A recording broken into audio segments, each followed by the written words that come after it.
Just so everybody knows, this is the first skill set that you must master inside your real estate career. Like if you haven't mastered this, like you shouldn't be doing anything else, screwing around with anything else. Like you shouldn't be playing around with Canva, in my opinion. Like anything else other than mastering this. That was 10 years of peace.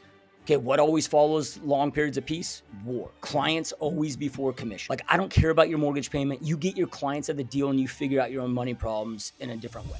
If you're serious about making 2025 the most successful year you've ever had in real estate, this is the one conversation you need to hear. Today, I've got the pleasure of bringing on Joshua Smith, who's not only one of the top coaches in the industry, but has also sold over 7,000 homes, making him one of the top agents globally. And today he breaks down in immense detail exactly what to focus on if you want to crush and dominate in 2025.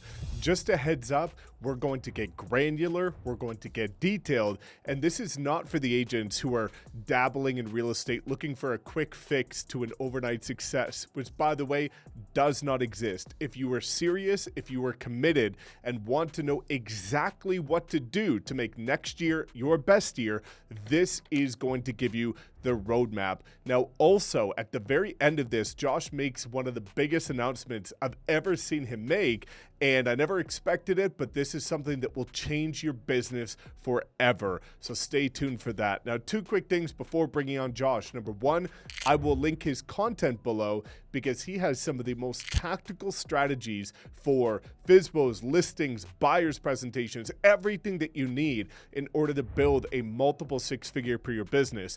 But also, Josh has helped a ton of agents just like you go from struggling to breaking $20,000 to $30,000 a month very quickly within their first 12 months. And now he has the opportunity to coach you for free. So if you would like to have a conversation with him about what he can do to help you get to the point of multiple six figures in the next 12 months for free, just click the link in the description and he's happy to have that conversation. So without further ado, let's bring on Joshua Smith and talk about the exact blueprint that he's used to help so many agents go to the multiple six-figure level and has also built some of the most successful teams and brokerages in the industry. All right, Josh, well, super excited to have you back on, man. And this is going to be a topic of conversation that I think is going to be in very high demand coming into the new year. You know, we're coming off a year where most people fell radically short of their goals and are looking for this new year to be that breakthrough year where they actually surpass their goals. But before diving in, because I know this is going to get pretty tactical,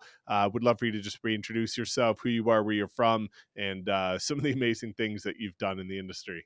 Yeah, no, man, I appreciate it, man. It's always an honor jumping on here with you and being able to jam with you. So I'm a real estate agent, team leader, Phoenix, Arizona. Got in the industry back in 2005, so I've been doing this about 20 years now, going on my 20th year. You know, through that time, man, sold over 7,000 homes and become one of the top realtors, team leaders on the planet. And that's led to other opportunities as well. You know, I've coached and mentored over 5,000 agents, team leaders, and brokerage owners now. So, but all things real estate, man. I live, eat, and breathe real estate. Real estate's been the vehicle that's changed every aspect of my life, man. So I don't think, and for anybody that is struggling right now, because I will say this, what we're experiencing right now and what we've experienced for the last, 1 to 2 years is by far the most challenging time that I've seen in my 20 years of doing this. Far more challenging than what I experienced in the great financial crisis. You know, even though that was the worst housing market crash in recorded history, we didn't have this unaffordability crisis of just life that we're going through right now. I mean, it's the most unaffordable time to be alive for anybody that's a citizen in North America, so US and Canada. So it's like you even remove real estate from it, man. Every time you go to the grocery store, life has gotten so insanely expensive. You know, if you compare Gen Z right now in their 20s versus baby boomers when they were in their 20s, it's almost 90% less purchase power today just to live life. You know, so when I hear people like, oh, once interest rates come back down, man, there's just going to be all these buyers on the fence that are just going to come out and it's going to go crazy. I'm like, maybe, but I'm not planning on that, dude. Like you remove real estate from it, life is just so damn expensive, unaffordable. You know, people are broken, man. It is a very, very challenging, difficult time. But anybody that is going through a very difficult time, look, you're in the right spot.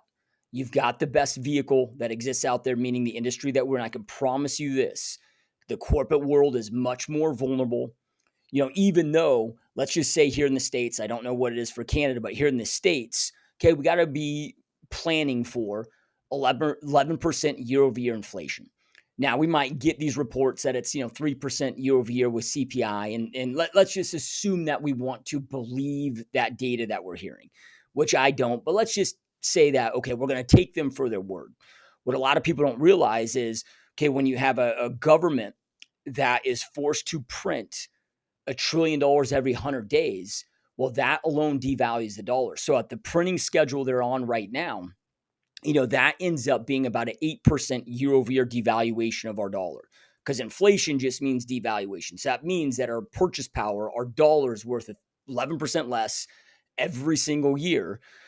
And this isn't a quick fix, like whoever the president is, this is not a quick fix. There's just too many things going on, and we don't need to do a deep dive into all of that, but the blessing that we are in, man, is like, look, dude, you want to outpace inflation, just grow your real estate business by 11% year over year, or better yet, man, just make sure that you're growing by a 20% year over year run rate, and your life then improves. You're outpacing inflation, and we have that control. Most people are not blessed to be in a position that we are to fully control our income. We jump into this low barrier to entry, almost zero cost to enter this space, and we get to sell other people's products. And you can go, I've never seen another industry where you can go from zero to freaking hero within 6 months. You can go from being broke as a joke, as I was when I got into real estate, college dropout, never made more than $10 an hour before I got into real estate, to making more than attorneys and doctors within 6 months. I do not know a better industry or better vehicle than we are in right now. So you are in, hands down, the best vehicle. Yeah, I love that, man. And that's, I'd love to kind of dive into that for a second because, you talked about the power of perspective. And I know that you are very opportunistic at all times based on the market always being good for somebody and always being able to capitalize on it. And, this year was a bit of a crazy year. Obviously, you had people that were distracted with the upcoming election. You had the NAR changes, and it threw a lot of people for a loop. And so many people were coming in and they just think that if, all these things are now in the past, that 2025 is just magically going to work out, even if they don't change their perspective, they don't change their mindset, they don't change their habits. So what's your advice to somebody that really didn't have a great year when it comes to mindset, how they're showing up, how they need to view 2025 in order to capitalize on it, to make it a radically different year? Yeah, a few things there. I mean, the first element is dealing in realities.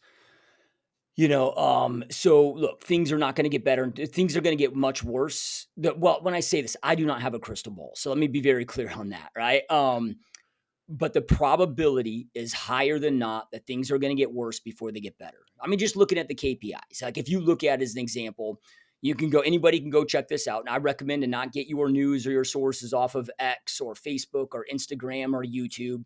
Go to first sources. So what I mean by that is, okay, like here's an example. Go to the Federal Reserve. You can go, anybody can Google this. Go to Federal Reserve St. Louis. So Federal Reserve St. Louis, one of the things that Federal Reserve branch is in charge of is collecting consumer data. So if you go on there and look at their graphs for consumers here in the States, consumer debt to savings rate, at no point in United States recorded history since this data has been tracked have we seen the gap this wide, or have we seen it accelerating at the path that it is right now.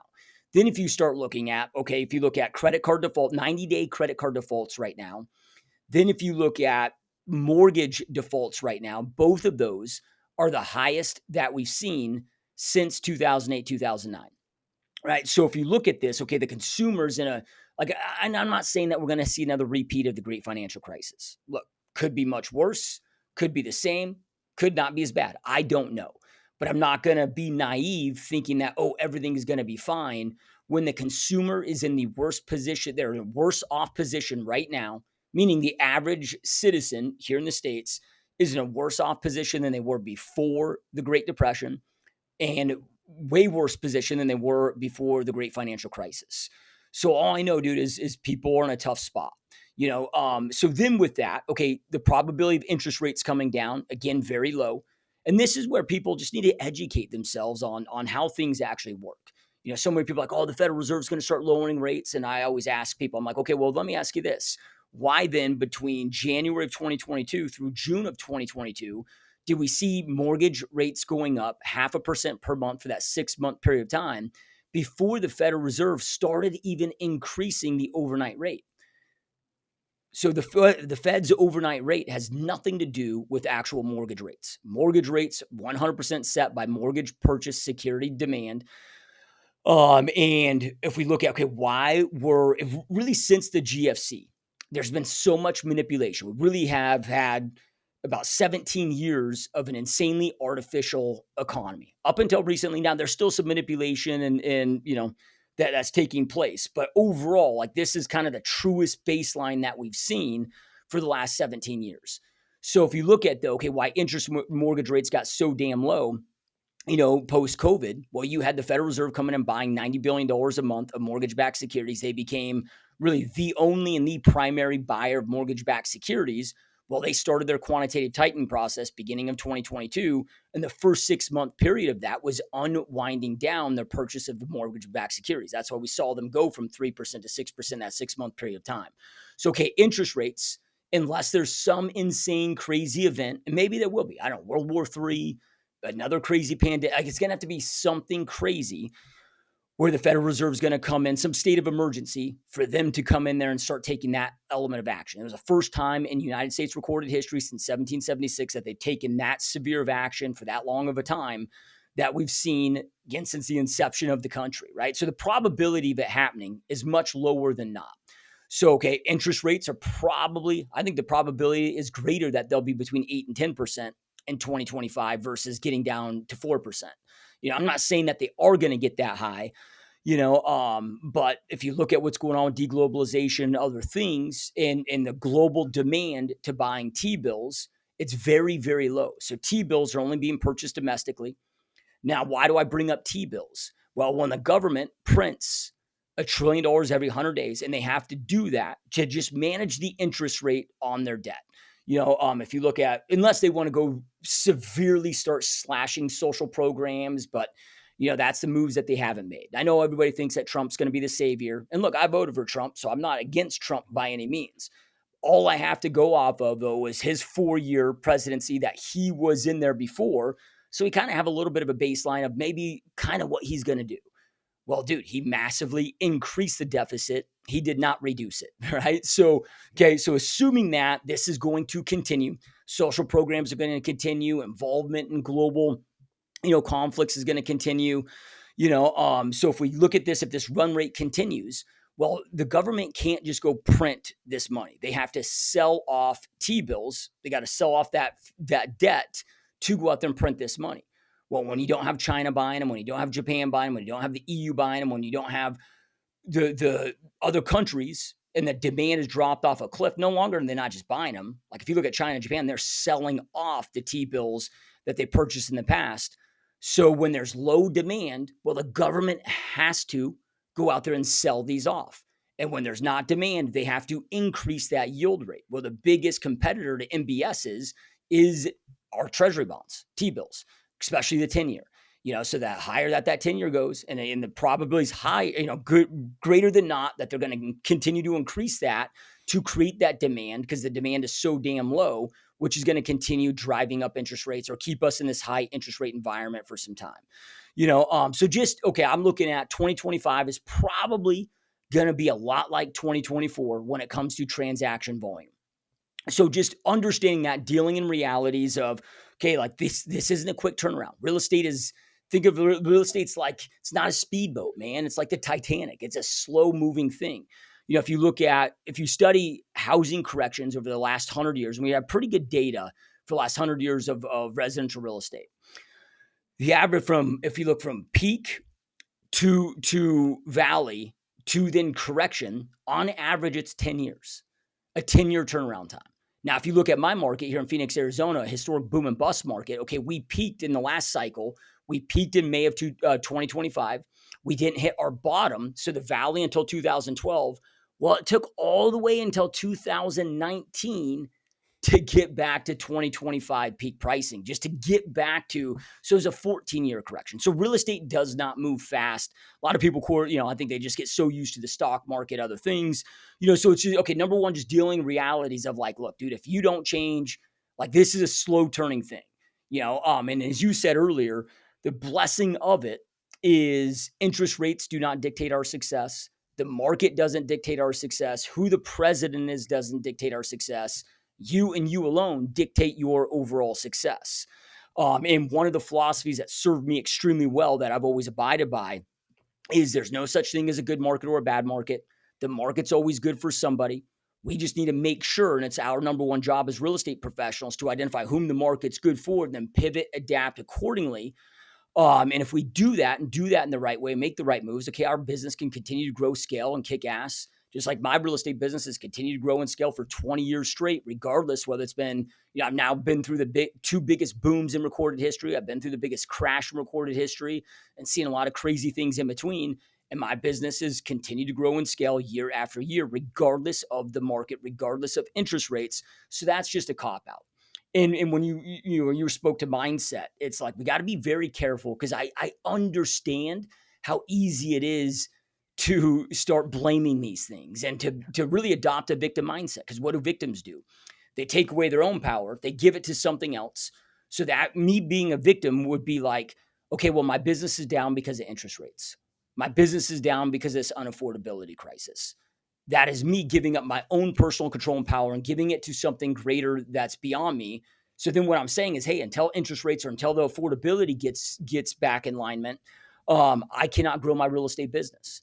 And that's what losers do, not winners. So you got to have a winner's mindset. You got to just understand that, hey, man, these are the cards that we've all been dealt. It is our job to go out there and accomplish our goals, regardless of the cards that we are dealt. And then when I look at real estate, I look at it as like, if we look at a science experiment, it's like you got the control and then you got the variable. So the control is, okay, I'm in Phoenix Metro, Phoenix, Arizona. Okay, so my job, my overall kind of broad niche, if you will, and then we'll get deeper into niching, I'm sure, as we get deeper into this podcast, but is residential real estate in the Phoenix metropolitan area. It's my job to move that product. So it's like, okay, I got to know it. I got to be able to move it. So that's the control. That is the one thing that has stayed constant my whole entire 20-year career, right? The variable that's changed many, many times is who's buying, who's selling, why are they buying, why are they selling, where are they coming from, where are they going, where are they buying, what are they buying, right? And that's what I have to pay attention to. So if you're doing that, so whether it's, you're going to have markets where it's traditional buyers and sellers, you're going to have markets where you're going after more, it's, more lucrative to go after investors or pre-foreclosures, short sales, REO. One of my first mentors gave me some of the best advice that I ever got throughout my whole entire career. And he's like, Josh, if you want to continue to grow and scale your real estate business, regardless of the economy, regardless of what's going on, he's like, dude, you get damn good at acquiring and servicing traditional buyers and sellers. Then you get damn good at acquiring and servicing investors. Then you get damn good at acquiring and servicing distressed. So REO and short sales, because he's like, no matter what's going on with the market, one of those will always be strong. But then on top of that, you got to get damn good at your ability to read markets so you can pivot accordingly. Like, you don't want to pivot too late. And that's what most people do in this industry. They pivot 2 or 3 years too late. Got to be able to read the markets and see what's going on. It's very easy to do so, if you're just paying attention to the data, and then from there, dude, like just understanding that, we got to put in the work. And again, I'm just going to speak to mindset and I'm sure we'll get tactical with this, but got to understand in all just life, business, there's times of war and there's times of peace. It's like, we just got out of a decade of peace, 2012, let's call it, till 2022. And that was the longest economic expansion, longest real estate expansion, longest bull market in recorded history. So it's 10 years of easy street. You could kind of show up, kind of wing it, kind of work hard and go out there and make multiple six figures. That was 10 years of peace. Okay, what always follows long periods of peace? War. We are now in wartime, right? So it's just, hey, man, this is going to be more of a challenge. We all are going through it. This is like, dude, if you look at 2012 through 2022, it's like me and my team, we're doing like 3 things for new client acquisition and going out there and moving, 2 homes every single day. Now to move the same amount of property, we're having to do 12 things. We've had to pivot hard. We're all having to work harder. We're all having to work more. We're all having to be more focused. But that's what you do in times of war. Like you can't allow yourself to be like, oh man, I'm just, like, this is not a time. This is something I'm always telling my agents. I'm like, look, guys, like during this time of war, I don't want to hear anybody complaining that they need more balance. I don't like, dude, like you got to make that decision on if you want to become a statistic and drop out or if you're committed to winning. Like this is a time where we got to commit to winning, go out there and do what we got to do and make it happen. Because in order to stay in the game, in order to thrive, like you got to survive. We got to be able to stick and stay in the game. It becomes essential. So, and I could just go on for hours on that shit, but I'll wrap it up there. No, I love it, dude. I think, coming to grips with reality is so important because so many people are coming into the new year and just think that, again, something's just radically going to change and that now that we've got new presidency or you guys do down there, that it's just going to be the secret ticket to everything going, sunshine and rainbows. And we know that that's not the case. And I think people have a hard time dealing with reality, which is usually the same people that have a hard time taking ownership of their own business and their own actions and realizing that, that's the reason why they are exactly where they are. Um, and I think, as you say all of this, and some people might be taken back and kind of think, oh my God, that's overwhelming. That's also a very beautiful thing because as the industry tightens and as things get, a little bit more ambiguous like they are right now, that's usually when the market opens up for people to take market share because you have so many agents leaving the business, getting lazy, not going to war, dialing back, trying to take the simple route instead of actually putting a plan in place to double, triple their business, increase by 50%, depending on where they're at right now, which, I think you can echo this. The majority of very strong agents were built in the most difficult times instead of when times were easy. So I want people to be able to look at this as a massive opportunity to take market share from all the ones that have been lazy and complacent and pointing the finger at everybody but themselves. Coming into 2025, and you talked about this, is that the market is always good for somebody and you really have to be able to tailor your business to where the opportunity lies. And many agents, you know, have a tendency to stay very set in their ways. This is who I've always served. This is who I'm going to serve. And this is who I'll serve in the future. And they wonder why their business goes up and down like a roller coaster, right? Because demand changes and the opportunity changes. Based on coming into this new year, what are you, if there's an agent that maybe, shit the bed in the last 12 months, what's your advice to them on in terms of what they should be focusing on? And I know that every market's different, but how would somebody go about finding the opportunity in their market, or what are some of the trends you're seeing would be good opportunities to capitalize on? Yeah, yeah. So, and just want to hit on one thing that you just said there. I know I'm probably going to mention mentors a lot in this program, but I'm a huge believer in you find an amazing mentor, right? Like I'm not quick. The quickest hack to creating success is find somebody that's created the success that you want to create. Have them supply you with the plan. That way, you just have to execute. And I've done it since day one of being in this industry, right? And another one of my first mentors, or initial mentors in this industry, would always say to me, like, man, Josh, great agents make way more money in down markets and in hard markets than they do in good markets. And it never made sense to me until we went through the worst housing market crash from recorded history. Then I was like, oh, now I get it, because my business just exploded during that time, right? And the reason being is, okay, when the market is super hot, when you're in a crazy seller's market, the market's super hot. Okay, anybody's cousin, friend can go get their license, throw a sign in the ground, that thing goes out there and sell. In a market like today, it takes skill set. He or she that's the best operator is going to win. So for those that are serious, that are committed, that do treat their business as a business, like this is your time to go out there and absolutely freaking dominate, because business is a zero sum game. And I can promise you, like, well, what I mean by zero sum game, somebody's always winning, somebody's always losing. And if somebody's like, well, man, everybody's struggling in my market. Look, you're paying attention to, you got 7% of this industry that make 93%, 93% of the income, 93% that make 7%. You're probably rolling with the 93%. So yeah, a lot of those are struggling, right? But there's a smaller percentage of us that are having the best years of our entire life, of our entire career, right? So, and I can promise you, there's somebody in your market that is crushing it and kicking ass. So it might as well be you. Then from there, you really have two options here. So, because I don't want to sit there and say that, look, you don't necessarily have to always shift and pivot. So I'm having a conversation with one of my good buddies, Dustin Runyon, who's one of the top team leaders with EXP. Small market. When I say small, I mean 60,000 total population, but they dominate market share over 600 units a year. And he's continuing to do the same things throughout all these changes that we've seen through 2022. So they're still, circle prospecting, open houses, door knock, like all the same things, same scripts, same strategies.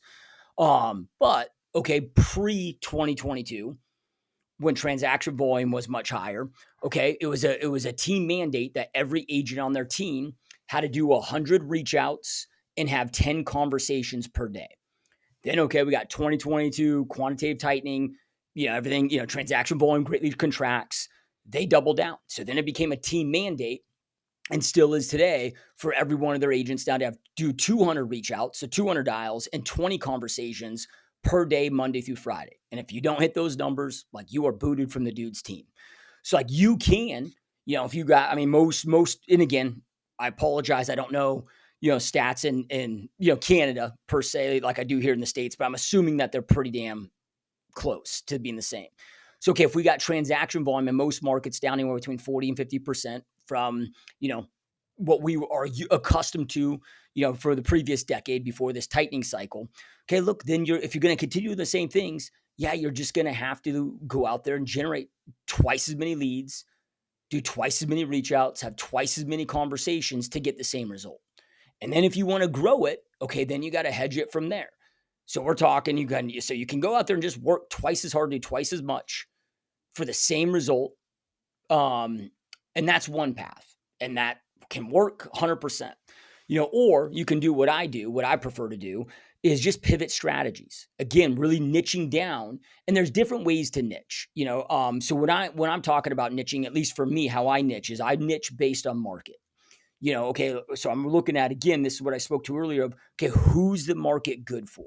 Who's buying? Who's selling? What are they buying? What are they selling? So then when you asked that earlier, okay, how do we start identifying this? So I look at, okay, there's 4 overall steps to client acquisition. So we're talking about, okay, how do I go out there and get new customers? And just so everybody knows, this is the first skill set that you must master inside your real estate career. Like, if you haven't mastered this, like, you shouldn't be doing anything else, screwing around with anything else. Like, you shouldn't be playing around with Canva, in my opinion, like anything else other than mastering this. And what do I mean by mastering client acquisition? Getting yourself to the point where you know how to generate more customers than you can handle. That is like the first skill set that you must master inside this industry. Unfortunately, most that have been doing this 20, 30 years haven't mastered this first essential skill set. So when I look at this, I've got a kind of a 4-step framework to this. So it all starts off with the who. Okay, so looking at, like, who in my market has the highest probability of needing my services? And before I start jumping into each of these, look, you can have multiple who's. You can do this. It's more often than not, more common than not, that you're going to have multiple kind of niches that multiple client acquisition strategies that you're going after. So I'm going to look at who, right? So, and then I start looking at, okay, well, how do I want my business made up? Do I want to be targeting sellers? Do I want to be targeting buyers? Okay, like in my market, and not everybody's market's this way, but my market has transitioned very damn fast from a crazy seller's market now into a pretty hardcore buyer's market where things are declining. It's like having sellers today is kind of a pain in my ass because sellers haven't dealt in reality yet. They're still stuck in the mindset of, oh, well, my neighbor got this. They think their home should be worth $850, which and it was, if they would have sold at the peak in 2022, but now it's worth $650. So, and I have certain cities that we work that already are technically in a crash. So when people are like, oh, the market's not going to crash, I'm like, dude, I'm already working markets that have crashed. Definition of a crash is a correction beyond 20%. So we are already working cities where valuations today are already 20% below what we saw during peak of 2022. So then, okay, we made a decision as a team collectively, about 8 months ago to, okay, we're going to focus a little bit harder on going after buyers. The last decade, man, we wanted stacking as many listings as we possibly could. And we're still going after listings, but it's like, hey, we wanted to change that equation from like 60% sellers to 40% buyers to now I want like 60% buyers, 40% sellers, because buyers are in control. Like, if I get a buyer today that's ready to rock and roll, I can go they got an abundance of options. They got all the negotiation power. They're just much quicker, much easier to go out there and work. So we start breaking down, okay, do you want to go after buyers? Do you want to go after sellers? Do you want to go after both? You don't have to pick. It could be a combination of both. Then start looking at, okay, again, who is the market good for? So if we look at sellers, now, if I want to not have to double down and put in twice the amount of work for the same amount of reward, okay, now I got to get more strategic. I got to get more intentional with my strategy. So, okay, I'm looking at pain. Like, who are the people? And I'll go to start with sellers and I'll go to buyers, and I'll just give some examples so you guys can break this down for your market. So then I'm like, okay, who is in the most pain with their current living situation where they have the highest probability of needing my services? Because if we start breaking down, like, why do people buy and sell real estate? I'm not talking investors right now, just talking about regular people, traditional buyers and sell. Like, why do they buy and sell real estate? Okay, they get married, buy their first house. Then they pop out a couple kids, outgrow that house, move up to the next one. Now they've hit peak, income earning years, peak career, years in their 40s. Maybe they have another kid or two, and then they buy their last kind of move up buy of their lifetime. Kids move out. Now they're empty nesters. They're living in a large home. Now they downsize, sell that to live in kind of their rest of their life home till they get to a point where they can no longer take care of that property, take care of themselves, and they sell that, move into assisted living or move into family. Then we got detours. You got bankruptcy, you got foreclosure, you got divorce, relocation. So then, okay, when I can target people when they're in these life situation changes, this is when people are buying and selling. So like, okay, anybody right now that's like, man, I'm generating all these leads, I'm having all these conversations, but there just seems to be no urgency. People don't have motivation. I'm talking to these buyers right now as an example that are like, well, yeah, I'd like to buy, but I think I'm going to hold off for a year because with the market starting to soften, I think I get a much better deal in a year. Right? Okay, you're targeting the wrong people. Now you can target those wrong people, just understanding you're going to have to generate, like, your conversions are going to be cut in half versus what they historically probably were, right? And for me, dude, like, sounds kind of hypocritical for me to say this because I know GSD mode, get shit done mode, but like, dude, I'm kind of lazy.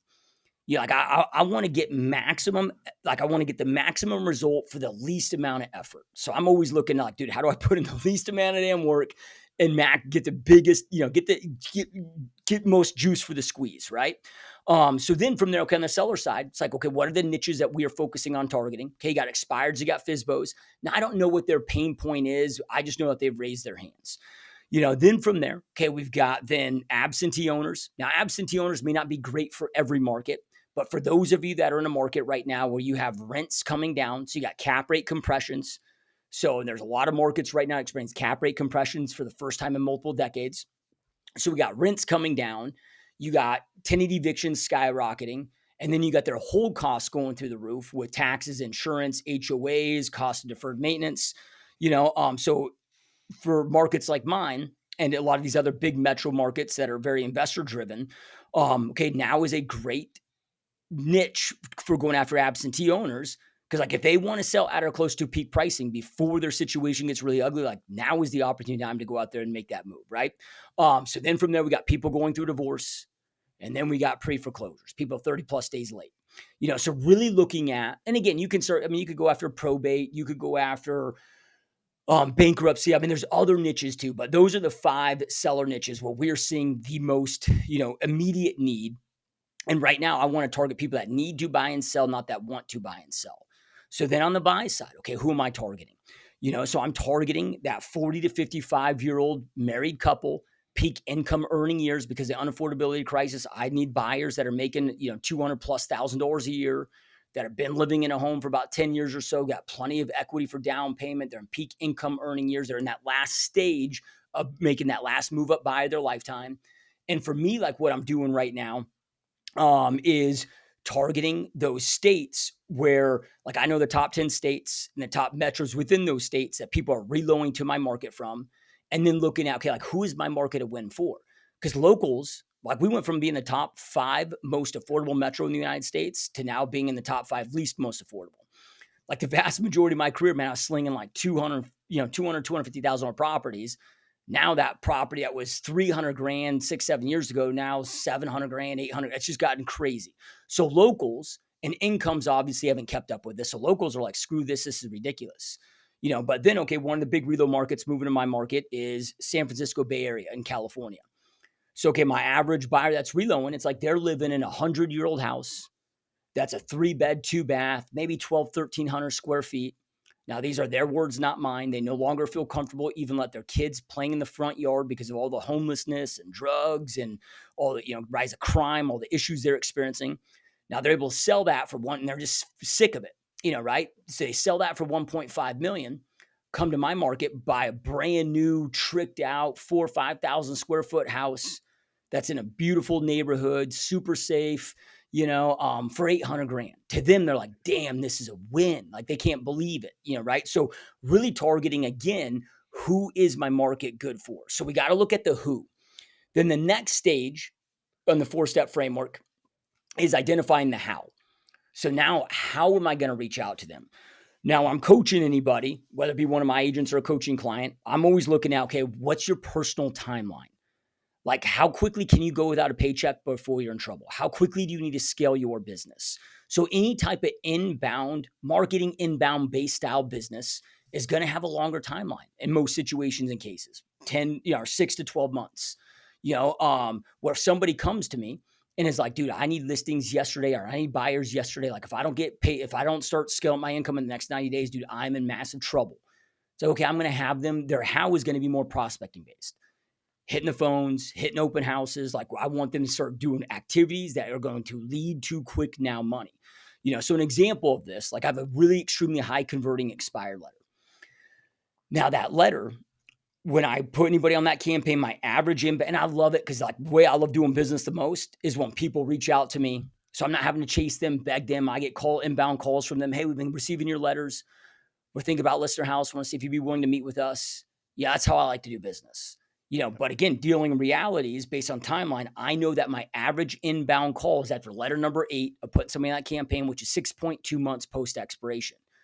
The percentage that are going to immediately relist are either going to, the agent slipped up, forgot to get an addendum signed, forgot to extend that listing, and they'll relist with that agent, or they're going to go with those that are aggressive with the phones or door knocking, right? So this is what we got to look at timeline. So timeline, skill set, strengths, there are the components into it, but now we got to know how, because a lot of people are like, especially like when you talk about going after listings, things like expireds or FSBOs, at least here in the States, they're thinking of pounding the phones. That's one way, but it's like, okay, look, you could do effective mail or letter campaigns. I could take that data, scrape it, upload it to a custom audience, and run strategic Facebook and Instagram ads to them. There's many different ways to go out there and get them, but we got to identify and again, be strategic with this and really base this off your timeline. So we know who we're targeting, how we're going to target them. Then we got to make sure our message is a match. So any great marketer will understand that you got to enter the conversation taking place in that person's mind. So how I speak to a FSBO is much different than an expired. It's much different than absentee owner, much different than someone going through divorce, much different than, somebody that's in a pre-foreclosure situation. How I speak to a Zillow lead is much different than open house lead, much different than a Facebook lead. There are different stages of the process. They have different fears, different concerns, right? You got to make sure that your messaging is matching. And my messaging is going to be the same. Like, okay, like whether I'm hitting the phone or I'm doing a letter campaign or I'm doing a Facebook marketing campaign, my overall message is the same. So an example with an expired, I call it the triple whammy gut punch. And this is where you got to get into psychology per lead source. And if you want to, like, look, I get that this is a lot of work, but you got to pick the work that you want to do. Okay, you can do this upfront work, spend a couple of days doing this due diligence to put the right strategy together, or you can just go out there and forever have to do double the amount of activities, double the amount of reach outs, double the amount of conversations. I'd rather put in the upfront work, right? So so if I look at an expired, I call it the triple whammy gut punch. So, okay, number one, their home just got rejected by the marketplace. To them, their home something special, and nobody wanted it, got rejected. Boom, that's gut punch number one. Okay, number two, they had goals that they were excited about getting met that became unmet, gut punch number two. Number three, they had a realtor that promised them they could get the job done. That realtor let them down, disappointed them. That's gut punch number three, right? So I got to get them to believe three things. Number one, you got a beautiful home. Your home wasn't the problem. Number two, your real estate goals can 100% still be met.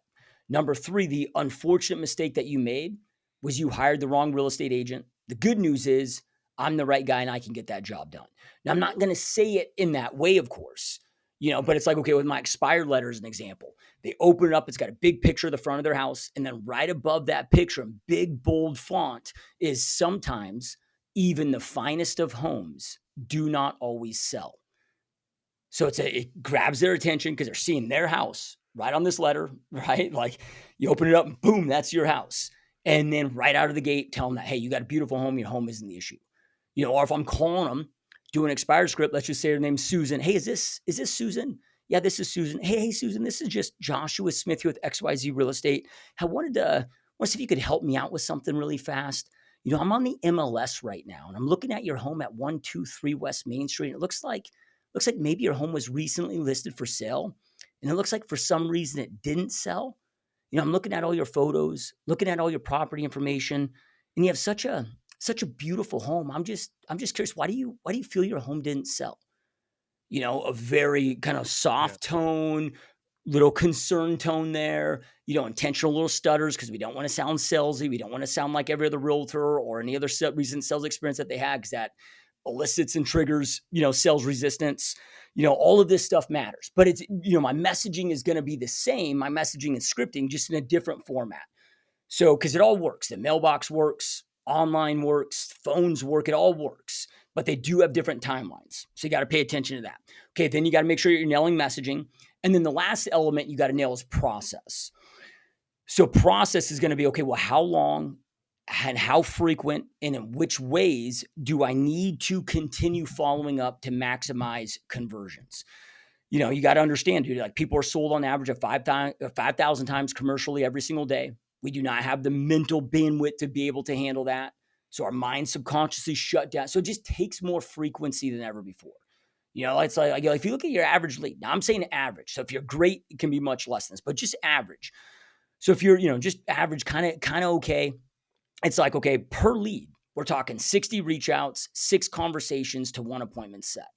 Like most people are not doing that frequency, so, but to understand the process, you got to understand timeline per lead source, you know, so becomes really important, right? And you got to go out there and do your due diligence, but you put those together. Now, you know who you're targeting, how you're targeting, what your message must be throughout, all of your initial conversations and your follow-up. And then, with the process, how long, how frequent, and in which ways that you must continue your outreach to maximize conversions for if and when they're ready. Yeah, that's crazy. That's a complete blueprint of exactly what people need to do coming into this year. And like you say, it, it's front loading that work. Like, yeah, it can be overwhelming, but if you take 2, 3 dedicated days with undivided attention and remove distractions, you can build this foundation. You can build this plan if you're just fully immersed in getting clarity of where you want to go. And I think that's one of the questions I've got for you, Josh, is, you know, coming into this new year, people tend to say, like, if I just wake up every day and know exactly what I should do, I'll just go do it.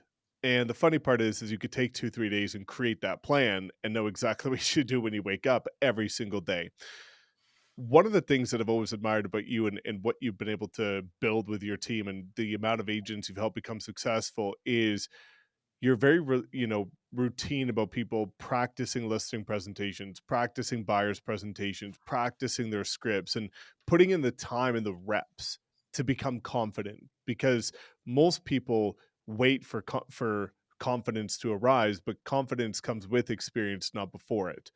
What are some of the daily activities that somebody should be doing in order to start to, I guess, build confidence in their real estate business? Is it I know it's going to depend on lead source and what they decide to do for lead generation, but are you advising your agents to spend an hour a day studying the market and, a couple hours a day prospecting? Like, what does a day look like for an agent that you've helped, you know, be successful?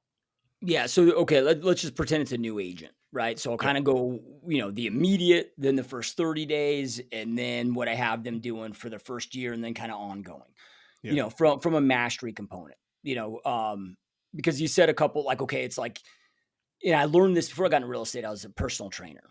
And it was like, okay, when people would come in, it's like, dude, within an hour of sitting down, have a conversation with them, I could come up with the plan here's the exact diet, the exact workout schedule plan. Like, if you follow this to a T, you will hit your goals. Okay, same thing in real estate. Like anybody, whether it's an agent, team leader, broker, owner, within an hour, I can deliver them the best proven plan to get from where they're at to where they want to go in the most effective, efficient, profitable manner possible. Eliminate all guesswork where they can execute on. But then you very quickly discover that, yeah, the plan is extremely important, but nobody's problem is, yeah, we need the plan. And a lot of people don't have the plan. But what I'm saying is the bigger underlying issue is people's inability to execute consistently on the plan for a long enough period of time to make their goals a reality. That is Mhm. people's biggest issue, and that's really what their focus needs to be. And we can circle back into ways of how to do that, if you want to. But to answer your specific question there on, mastery, because like, look, dude, we got to master our crafts. Like, if you want to go out there and be a true professional, because I'm telling you guys right now, like we talked about this, a challenging time that we're in, and things are probably going to get worse before they get better, more challenging before they get better. Winging it no longer works. Like, you got to become a true professional and really commit to this and master your craft. So, okay, when I bring on a new agent and you're talking about confidence. So, first thing that I tell new agents is, okay, there's three things that you just need to know and understand. And hopefully this gives you enough confidence to get started. So just abide by these three things. Okay, number one, knowing that you're always going to work your ass off for your clients. So I ask like an agent that comes start work for me brand new out of school, because they all struggle with confidence Yeah. at that point. I'm like, okay, are you going to work your ass off for your clients? Yes, 100%. Okay. Number two, are you going to always operate from high ethics and morals? Yes. Yeah, right. Okay, great. Number three, are you always willing to put clients before commissions? And when I say clients before commissions, I'm not talking about discounts or commission ectomies. What I'm talking about there is, let's just say you get a client under contract on a deal, and it's in their best interest. Maybe discover there's foundation issue, like they need to get out of the deal. It's in their best interest to get out of the deal, but you need that damn deal to close to go make your mortgage payment. Like, I don't care about your mortgage payment. You get your clients at the deal and you figure out your own money problems in a different way. Yeah. Clients always before commissions. Always do what's right by that client. Then from there, so I'm like, dude, if you abide by those three things, you're already ahead. As sad as it sounds, you're already ahead of 90% of this industry. So then on top of that, just position yourself, with a team, with a brokerage, within the right network, where then you can get the answers that you don't know. It's like, dude, I've been doing this 20 years. I've sold over 7,000 homes, and I'm still learning new crap all the time. Yeah. So you're never going to know it all. You're always going to have new situations. You're always going to have new things come up. You're always, like, so there's going to be no point ever where we know it all. And people don't care if we know it all. They don't expect us to know it all. There's nothing wrong with it. Nobody's going to care if they ask you a question, and if you don't know it and you say, hey, and I don't know the answer to that. I don't want to just make a guess. I want to make sure that I'm answering your question the right way, because I don't want to do anything that potentially could, harm you. So here's what I'm going to do. I'm very resourceful. I'm going to go, whatever. I'm going to go reach out to XYZ. I'll have that answer to you, by noon today. Like, people respect that. They're cool with that. There's nothing wrong with that. Okay, so that's the kind of the immediate, like right out of the gate. I want to get them there, and I just let them know. Now they're with me and my team, and we've sold more real estate than anybody in our market, and we have the right people. So I'm like, they're with the right people. We'll make sure they don't screw it up, so they can be extremely resourceful. Because I need to get them just to execute and start executing, and not operate from this. Oh, I got to know everything before I start executing. Okay, so then from there, then the next step, the first 30 days, then with us, I have them spending 2 hours a day. So the first hour, I have them going through the MLS and going through, okay, anything that came active in the last 24 hours, anything that went pending in the last 24 hours, and anything that closed in the last 24 hours, then anything that went like pulled off market, expired, withdrawn, and canceled in the last just the last 24 hours. And I have them studying them, study the MLS, the MLS plan, I'll study the images, study the tax records. Now, for the first 2 to 3 weeks, it's going to feel like they're learning German, like a new language, but I'm like, dude, at about that 3-week mark, it starts to pop, where you very quickly start to know, okay, what the popular subdivisions are, what the popular builders are, the popular school districts, what things are selling at price per square foot. So I have them spend an hour a day, Monday through Friday, doing that. Then I have them spend another hour a day driving a subdivision, driving a neighborhood. So get to know all the schools, local businesses, drive all the streets. And then while they're out there driving, previewing 2 properties. That also gets them to start immediately documenting, creating social media content, things like that. But then within 30 days, Like, I'm like, okay, like, you know our area and you know the market usually better than people that have been doing this for a decade. Then from there, now we start mastering, the things that they need to master when it comes to client acquisition. Because really, for that first year, I want them mastering client acquisition. So after they're with me for 12 months, and this is how I'm able to take a new agent fresh out of school and get them making 20, 30 G's a month within 6 months on a consistent basis. Because we're just so diligent with this. I mean, number one, we plug them in a proven process and systems, so they're able to start mastering the right things in the right way. But we really focus on this. So there are several things when it comes to client acquisition, right? So number one, we got to make sure that their tracking system is in place and they're mastering their ability to go out there and track. So this is something that so many miss inside this industry, but you don't know what you really need to master or what your weaknesses are inside your business unless you're tracking your data. So tracking not only creates predictability, but it also lets you see the areas that you need to improve upon. So okay, when anybody comes to me tracking my data, so I'm on a conversation the other day with a new coaching client. And okay, their dial to conversation rate super solid. No improvement needed to be done there. Their conversation to appointment set rate was good, not exceptional, not great. So there's area of improvement there. But then their biggest two bottlenecks, their biggest two holes was their appointment set to conduction rate was like 34%. I want that to be 75% or greater. And then their appointment conduction and client taken rate was like 50% industry average. And I want them at 90% or greater.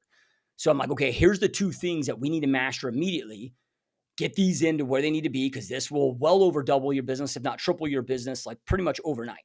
But now we know exactly what to master, so tracking becomes imperative. Then from there, I need to get them utilizing and really mastering their CRM. So like, it is an impossibility to maximize on lead conversions if you do not have a dialed in CRM and you've mastered it. Like, you should have it mastered to the point where whoever your CRM provider is, like, they're reaching out to you, begging you to hold training classes like for their clients. Like, you should have that mastered more than their damn staff does at that software company, right?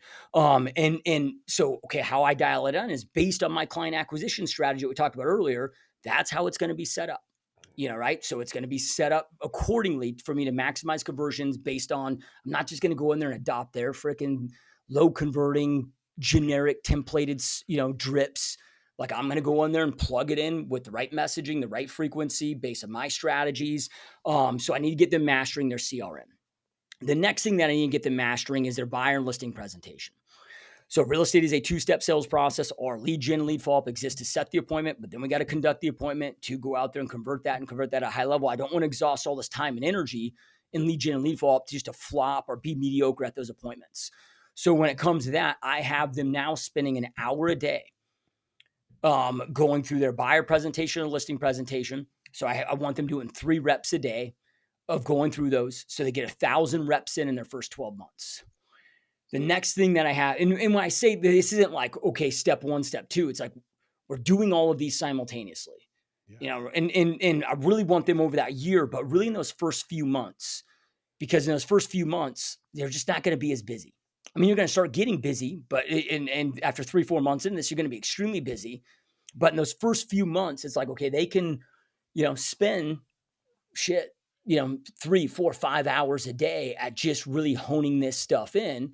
And then they're also spending, 4, 5, 6 hours a day, on their lead gen strategy activities and follow-up, but they have more time, in the beginning. Then, okay, making sure that we dial in our sphere of influence past client strategy. And then from there, and this is going to be, so those are kind of the commonalities for everybody. Then when it comes to their new client acquisition strategy, look, everybody's got different strengths. Everybody has different skill sets. Everybody has kind of a different baseline of experiences before they got into this industry. So like, when I have agents that come join me, like, a lot of people hear my success out of the gate. 48 deals my first year, 103 the second, over 300 the third, but what they don't realize is I had 9 years of sales experience before I got into real estate. My dad owned and operated gyms for 30 years. So I grew up in an entrepreneur family. I learned a lot about business from my father growing up. I started selling health club memberships for my dad at the age of 14. So even though I got into real estate young at 23, I had this 9-year foundation of all I've ever done in my life is sales. for the most part, right? So I'm like, and I had some great mentors, I had some great training, so like I was used to picking up a phone book. I know we don't use phone books anymore, but back in the day, I was like, dude, like we had to do 100 cold calls every single day, so like open house tours.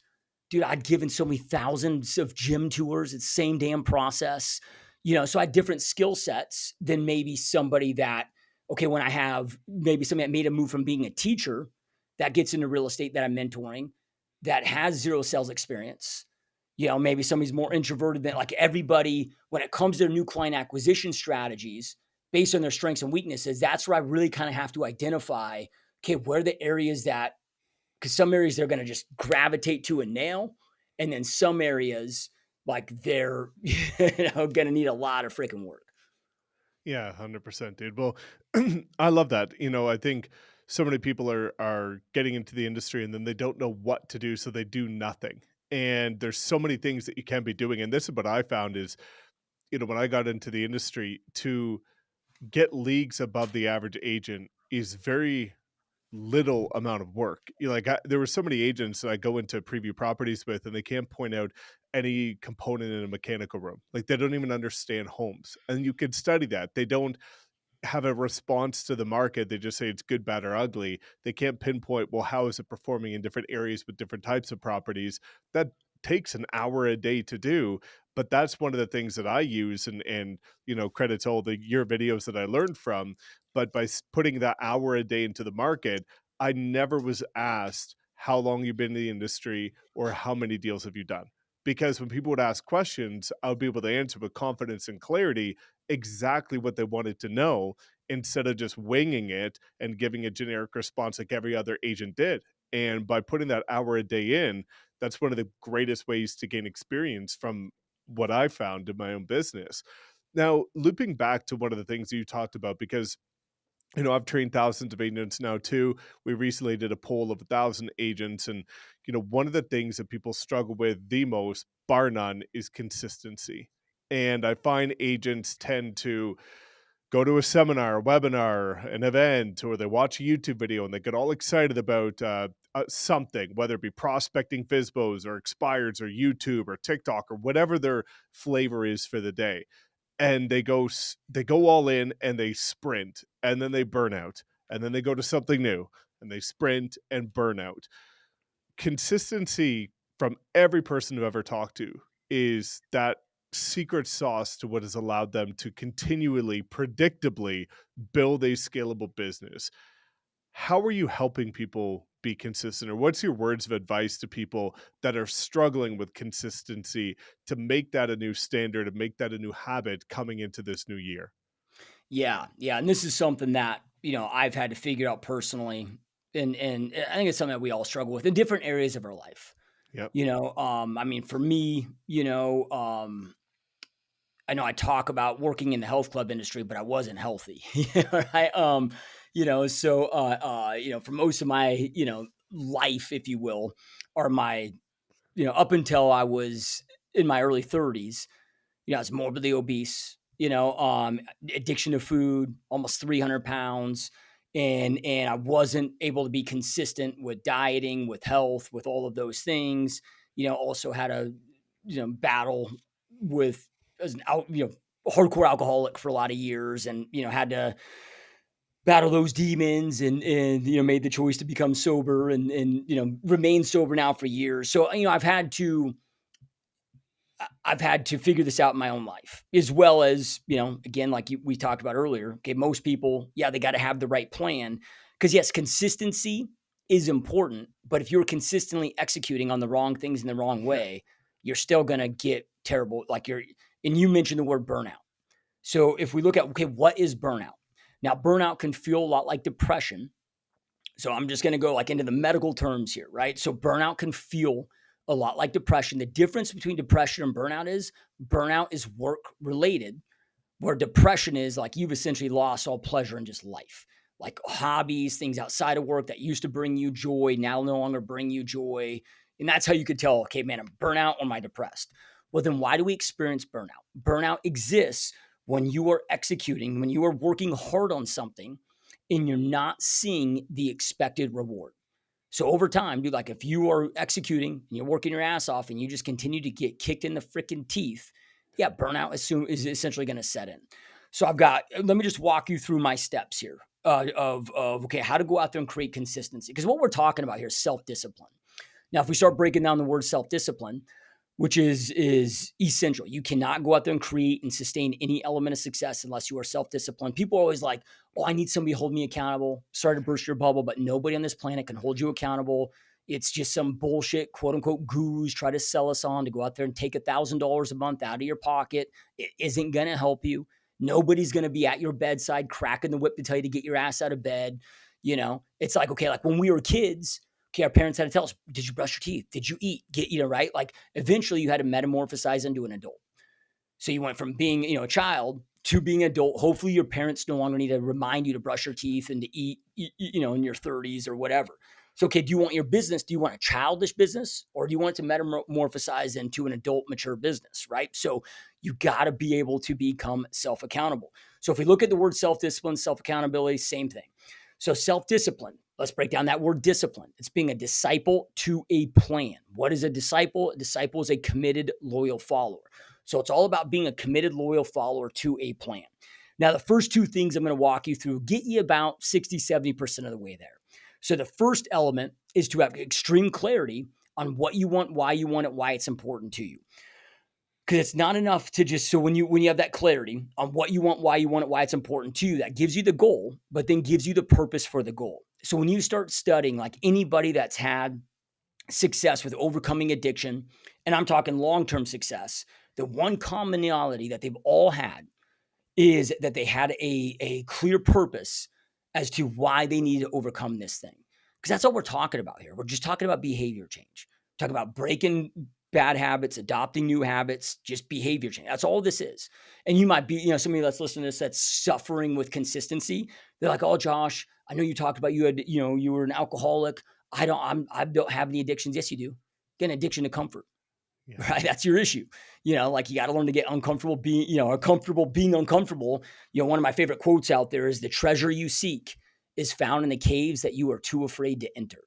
So, okay, we got to have extreme clarity on what we want, why we want it, why it's important to us. That becomes the goal, the purpose for the goal. And you got to be sold on your own goals. These can't be other people's goals.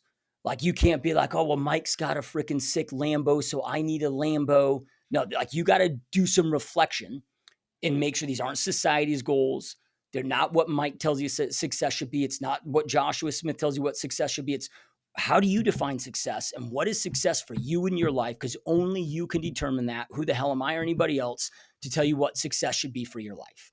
Right? So you got to determine that. Then from there, step 2 is you need to identify the best proven plan to get you from where you're at to where it is that you want to go.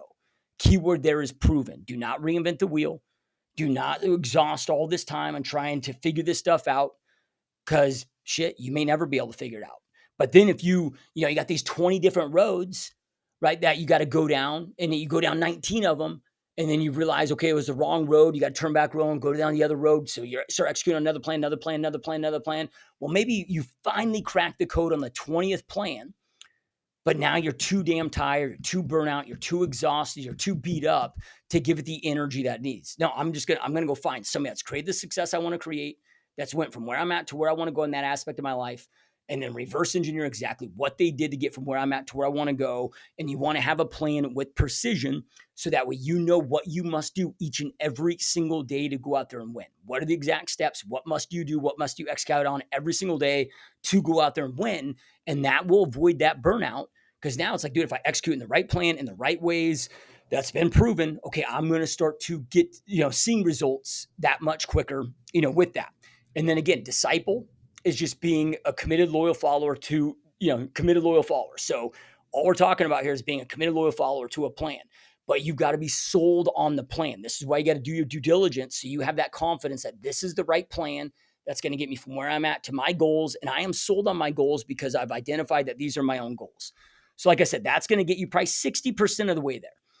Those two things. Then from there, now if you're somebody like me that has like zero willpower, so how do I become extremely disciplined when I have zero willpower? Well, it's because I do not rely on willpower.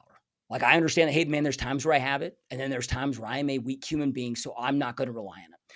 So this is what brings me to the next two steps. So number one, I'm going to identify, okay, what systems do I need to put in place to allow me to most effectively, efficiently execute on the thing. So we got to make sure that we are abiding by and adopting the right systems. So then we can, because why do systems exist? Systems just exist for our processes to live, to ensure that we are executing on the same things each and every single time, so we can replicate and duplicate that results. What are our processes? Our processes are just the steps. Here's step one. Here's step two. Here's step three of our strategy plan, right? So, and then the last element is rigging your environment to make it as easy to win and as difficult to lose. So then it's like, okay, understand I have limited willpower. How can I make it as easy as possible for me to go out there and win? So, like, just a silly example. Okay, I get up very early every single morning. If my alarm clock is next to my bed, I've never developed the quote unquote, willpower to if that alarm's next to me to not hit the snooze button or shut my alarm off.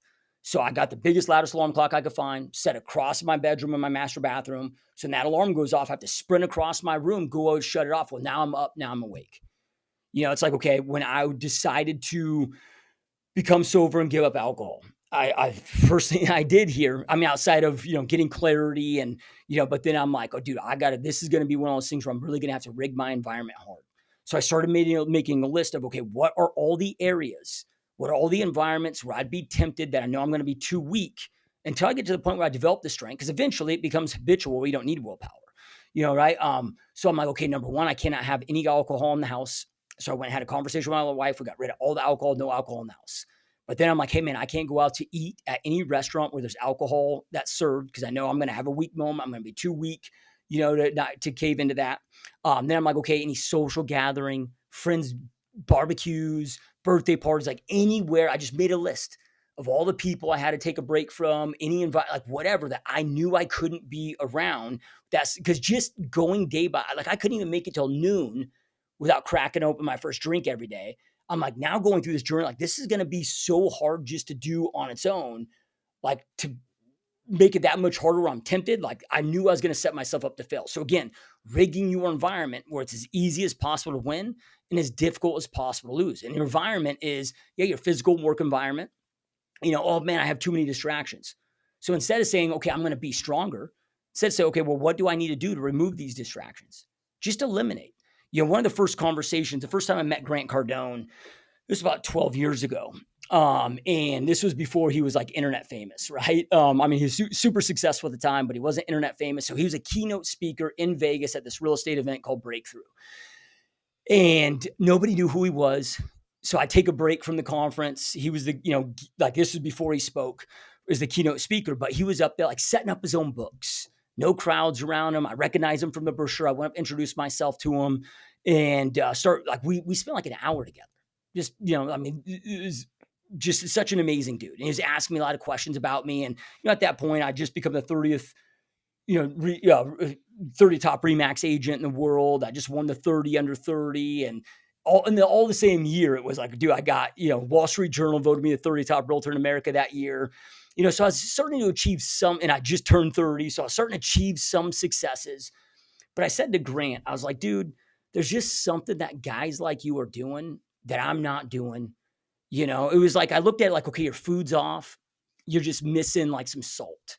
Like I was missing, I was missing an ingredient, and I said that to him. I was like, dude, there's just something that guys like you are doing that I'm missing, that I'm not doing. That's just, keeping me small. And he's like, it's because you're focusing on the wrong things. He goes, everybody thinks that. He goes, but you're focusing on the wrong thing. He goes, success is almost never an addition. It's almost always an elimination. He goes, right now you're focused on addition. You need to be focused on elimination. He's like, what I want you to be focusing on is what or whom must I eliminate that's prohibiting me from doing the necessary actions that I must do to make my goals a reality. And that dude has such powerful advice, such a big game changer. So now, okay, anytime I get blocked, anytime anything gets in the way, anytime any distractions come up, right? So, okay, what do I need to do to eliminate this thing and just block this thing from happening? Oh, I got these notifications coming up on my computer. Okay, turn all your freaking notifications off. Oh man, I get sucked into social media on my phone. Okay, take social media off your phone, right? Or do what I do, like when I'm in like focused work hours, right? Like, dude, my phone's on do not disturb. It goes in a drawer locked away from me. It's out of arm's reach. So environment is, your physical workspace, but then also, dude, the people that you're spending time with, the books that you're reading, the podcasts that you're listening to, all of that stuff is part of the environment. So making your environment and rigging it where it's easy as possible to win, difficult as possible to lose.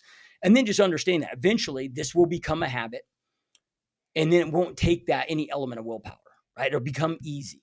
It's like for me to get up and go work out 2 hours every single day, 7 days a week, like I do, is now freaking easy. For the first year, it was a bitch. It sucked. But then eventually it becomes habitual. 12-hour work days. In the beginning were tough, hard. Now, if I'm not working 12-hour work days, like, I don't know what to do with myself. Yeah, dude. Yeah, man, 100%. I think that's incredible, and that brings me to how I'd like to pull this full circle because you went through so many tactical things. I don't want to add any more onto that because I know people are going to be sitting here wanting what you just alluded to, which is a plan. And this is something that you've helped so many people with, and you've been able to take agents again from either brand new to crushing or struggling for years to massive success and breaking that 250 mark and going far beyond. And I've seen some of the people that you've trained. Many of them have become good friends of mine, and what your training has done for their business is unbelievable. It's like nothing I've ever seen. So let's kind of pull that together full circle because you and I are now partners by the time that this comes out. And, you've made a transition, which I think is arguably going to be one of the most valuable transitions to ever happen in the industry when it comes to what agents now have access to for free. So let's talk about that for a second. I'd love to know, what made you kind of go down that avenue of making the decision to join EXP, but far more importantly, what can people expect when partnering with you and getting your support in conjunction with mine to take their business to the next level come 2025? Yeah, 100%, man. I got to say, dude, look, I've had a lot of exciting times throughout my career, but I've never been this damn excited, for what the mission is, what we're building. I was just having a conversation with a friend of mine the other day. And I'm like, dude, I feel like the first 20 years was just the warm up that I needed to set the foundation, to set the skills, to become the man, the person I needed to become to explode this next 20 years, right? So I, couldn't be more excited and honored to be partnering with you and rolling here, with this move. So the first thing with like, why EXP? Okay. For years, my mind's been on, okay, I'm going to go out there and create a nationwide brokerage and focus on what I believe is the missing component in this industry that the brokerage level doesn't typically provide, which is again, that coaching training element. It's so important. It's what I love, what I'm good at. But then, I mean, number one, with the amount of resources, energy, and effort it would take to go out there and expand, create my own thing, on a big national and eventually, global basis. But then, so looking at those resources, and then if we just get into all the crap with the lawsuits, like, dude, like if it's just a very risky time to go out there and launch, all of that on your own. So I'm just assessing all my options, like, what do I go on my own? Do I go on to, and for some time, man, I've been so damn impressed with EXP. And I have so many good friends that are with EXP, top agents, top producing team leaders, watching what they continue to build.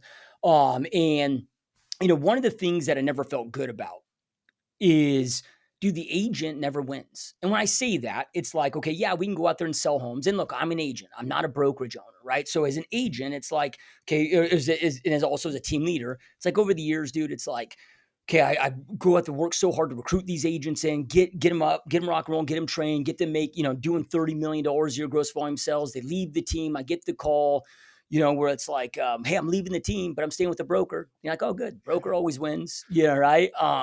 And what EXP's built with, everybody wins model, dude, it's just, I mean, to me, there's nothing more powerful out there than that. So then again, for me, it was like the decision, okay, do I go out there and try to build it myself? Number one, can I?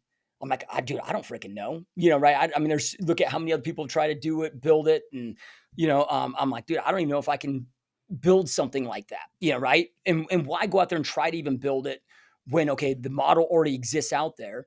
I can plug into the model, focus on what I love doing best and most, which is the coaching training, element of it, and build something great within, a platform that already exists. And dude, another thing that now that I've been doing this for so long, it's like, man, I've seen too many agents in this industry, agents and team leaders, that like the typical path is, okay, they go in this for 30, 40 years. They make some okay money, enough to survive, whatever. But then it's like, they get to the point where they want to retire, wait till Social Security kicks in, they hang down, take down their license, pack up their box. Like there is no exit strategy for realtors. So what EXP's created is just brilliant with that. Not only do you have the tools, the knowledge, the information, the support to go out there and crush it and become a top producing agent and make commissions, but with the revenue share, with the stock options. So I guess I just got sick and tired of just not winning and having my agents not win. And it's like, okay, brokers always win, team leaders, maybe a little bit team leaders win, but then the agents don't always win. And so just, falling in love with the model. The other two things that really, really enticed me. Because dude, I spent, well over a year with making this decision, doing this due diligence, checking out every platform, every firm out there, but then, okay, if you look at, okay, top agents and top team leaders, like the top of the top are at EXP. And for me, that might not be important to others, but for me, I believe in success with osmosis. It's like, dude, if I was an NBA player and I was playing during the time of Jordan, like I'd want to be on Jordan's team. Like I know I'd get better. Like I love being with the top of the top, the best of the best. And EXP's done such a brilliant job at just attracting and getting the top of the top from agents, team leaders that exist out there. And again, believe in success with osmosis. Like it challenges me, and that's something that's really important to me. And then the other thing too is like, dude, I've been doing this 20 years. Yeah, I've only made two moves my entire career. I was with Remax my first 10 years and the current brokerage the last, 10 before EXP. And I'm like, dude, I want to make one last final move. So then assessing and looking at, like I had to pick like who do I feel is in the best position to win at a huge level long term? And looking at the leadership team within EXP, just so impressed with the leadership team and knowing Leo for so many years. I'm like, dude, this is the winning team. I need to be a part of it, want to be a part of it. And my mission is to go out there and create a 40,000 agent network within EXP's ecosystem, leverage all the amazing things that they have, but then bring in, all my coaching, all my training, and then partnering with you, which I love about EXP too is, okay, it's like anybody that I'm able to bring into my network not only gets all the amazing tools, resources, everything that EXP offers, they get everything that then I offer with all my coaching, mentorship, resources, training, but then they get everything that you offer and the Wolfpack offers. I'm like, dude, I can't think of a better stack, like a better success stack for people to go out there and crush it, than this overall positioning.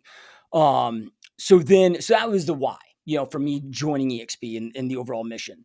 Then from there, what was the secondary question is what can they expect from my coaching? Yeah, I've seen what you've done, and it's superior to what I've seen by anybody else in the industry. And I think, coming into this new year, the fact that people are going to have the luxury of being able to align with you and get your coaching and mentorship is wild. So I'd love for you, yeah, just to kind of unpack that of when people, book a call with you, the link will be in the description so people can, have that conversation with you about aligning with us. What can they expect? Yeah, dude. So, one of the things, okay, look, and I coach everybody from like brand new agents first entering this industry, to a lot of team leaders, to a lot of brokerage owners. And from the team leader broker owner aspect, it's like one of the things that they've always struggled with is, okay, yeah, I'm mentoring and coaching them at a high level, but then it's like, okay, the missing component is the coaching and training for their agents. I coach and train them up and get them rock and roll and scaling it, but with this vehicle, not only is it going to allow me to mentor them, but then be able to plug all their agents into my coaching and training and be able to support them in a way that I never could before, just because that to pay me for my time to go out there and do that, like it just wouldn't have it cost them too much money to go out there and do that, and then again, be able to get the, where their agents can get Social Agent Academy, all the things that Wolfpack does and all the things that EXP offers. So it's giving me a unique product for team leaders or broker owners that want to, make the move like I'm making, where we're kind of, instead of build our own brokerage, it's like building a brokerage inside of a brokerage, with EXP that EXP allows to do with their comp structure. And then from individual agents and at all levels. So with my real estate mastery boot camp, there's 4 overall elements to it. And the thing is that I've found, after really coaching for 20 years now. Because as a team leader and become one of the top team leaders in the country, like you got to become a damn good coach, right? And then coaching outside agents and team leaders and broker owners for 10 years now is, look, I have found it's not enough to show people what to do and how to do. Yeah, you got to show them what to do and how to do it. That's essential and that's important. But then they get too bogged down with all the implementation build out. And my obsession as a coach, I look at it as my responsibility is speed. How quickly can I get you from where you're at to where you want to go in the quickest, most effective, efficient, profitable manner possible? So I found that, okay, yeah, I got to show you exactly what to do and how to do it. But then I got to give you all the plug and play resources. So essentially, I call it my business in a box, where it's just everything I've been spending 20 years building. I just give everything to them, editable format, so they don't have to reinvent the wheel.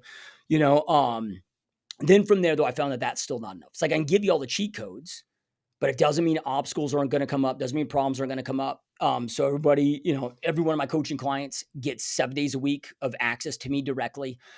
So that way, when any obstacle comes up, we can just get that dialed in, get that rocket and rolling. So that's why the 4 elements exist, so I can pull those things off. So yeah, 24/7 access to my on-demand coaching, online coaching program. And in there, because I never wanted to create a coaching program that was just a piece of the puzzle. It's my biggest frustration, my first 10 years building my team, and forking out over $1 million in coaches. And it's not that I had bad coaches, but every coach was a different piece of the puzzle. Like I had to go hire this person to learn listings, this person to learn, to get good at, lead, maybe Facebook, this person to get good at this person to get good at this. I'm like, man, why couldn't I just had the whole puzzle, man? It would save me so much time and money, So in here, again, it's taken, regardless of what level that you're at, everything's in here. So covering everything from, goal setting, business planning, to making sure we got your tracking system set up properly, to making sure we got your CRM set up properly. I've got over 50 hours of lead generation and everything offline, online, to A to Z lead follow-up to make sure that you're converting those leads into appointments, listing presentations, buyer presentations, making sure that you got those honed in and dialed in, client processes, clients not under contract, clients under contract, past clients, time management, advanced personal leadership, building out your core values for team leaders. Then everything A to Z on hiring admin, who to hire, when to hire, how to write your ads, how to interview, structuring pay structures, all the way through recruiting agents, setting up team comp structures. So there's over 150 hours of, and that's where I'm really going through, my entire playbook, A to Z, everything in my entire business. Then from there, we do a weekly live group Zoom coaching call for 3 hours every single Monday, once a week, where I'm always covering a very relevant to the market coaching topic for the first hour. Then we open up for 2 hours, open live Q&A. And everything that we do live is all recorded, uploaded same day. So anybody can, have access to that. Then, as I mentioned, dude, 7 days a week of access. And this is what I found to be one of the most essential elements is like, look, dude, I can give you all the cheat codes, but problems, obstacles are going to come up. Everybody's got different strengths, weaknesses, different skill sets, different situations. It's very nuanced. So I found that the quickest way to get people dialed in is, man, the second they have an obstacle, just reach out, that way we can get you dialed in day by day, then once a month, I bring in my personal coach, who's been my coach for 8 years, longest coach I've ever had. She's a mindset peak performance coach. So anybody that is struggling, on the mental aspect of this, to just make sure everybody got the resources that they need to go out there and crush it. So yeah, anybody that joins, with me at EXP, partners with me at EXP, not only are they going to get full access to all of that, those materials, and then we do a bunch of bonus sessions as well, plus the daily access to me, plus again, access to everything in the Wolf Pack and with Mike's coaching training, plus all the amazing stuff EXP offers. So yeah, dude, I'm damn excited for this, brother. Yeah, man, me too. This is something that I think is going to be a dream solution for agents. And I know that you and I are both just focused on impact and how can we genuinely serve people and help them bridge that gap from where they are to where they want to be. And again, I can attest to your coaching because I know, a handful of people that have gone through it. I don't know a single one that didn't break six figures and go on to build multiple six figures. Many start their own teams. All of them have become success stories. And it's just unbelievable. So guys, again, take this opportunity to book your call in the description and the pinned comment. Josh and I are here to serve. We want to help you win. We've got the proven strategies. We have the plan, and we'll help you actually execute it as well. So again, make sure to book that call, and hopefully we can welcome you into our record-breaking group.